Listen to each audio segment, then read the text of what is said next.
അയോധ്യയിലെ ശ്രീരാമ പട്ടാഭിഷേകം ആഘോഷമാക്കി കോഴിക്കോട്ടുകാർ. ജില്ലയിലെ 500ഓളം ക്ഷേത്രങ്ങളിലും ആധ്യാത്മിക കേന്ദ്രങ്ങളിലും പ്രാണപ്രതിഷ്ഠാ ചടങ്ങുകൾ തത്സമയം പ്രദർശിപ്പിച്ചു. വൈകിട്ട് 1 ലക്ഷം വീടുകളിൽ ശ്രീരാമ ജ്യോതിയും തെളിയും.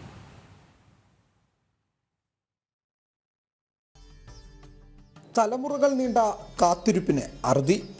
സർവാഭരണ വിഭൂഷണായ അയോധ്യാപതിയുടെ പട്ടാഭിഷേകം പൂർത്തിയായി.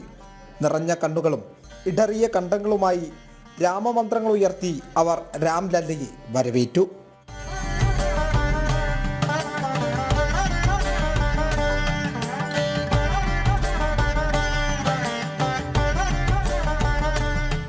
കോഴിക്കോട് ജില്ലയിലെ 500ഓളം കേന്ദ്രങ്ങളിലായി ലക്ഷക്കണക്കിന് ശ്രീരാമ ഭക്തരാണ് പ്രാണപ്രതിഷ്ഠാ ചടങ്ങ് തത്സമയം കണ്ടത്.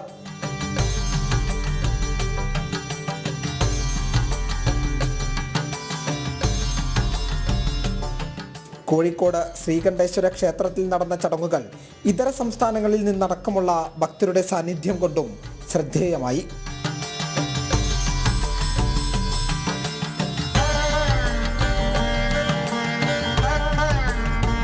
വിവിധ കേന്ദ്രങ്ങളിലായി നടന്ന ആഘോഷങ്ങളിൽ പ്രാർത്ഥന, ഭജന, പ്രഭാഷണങ്ങൾ, കലാസാംസ്കാരിക പരിപാടികൾ, അന്നദാനം എന്നിവയും ഉണ്ടായിരുന്നു.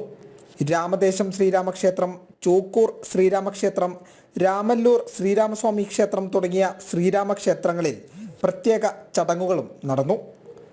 ജനം, കോഴിക്കോട്.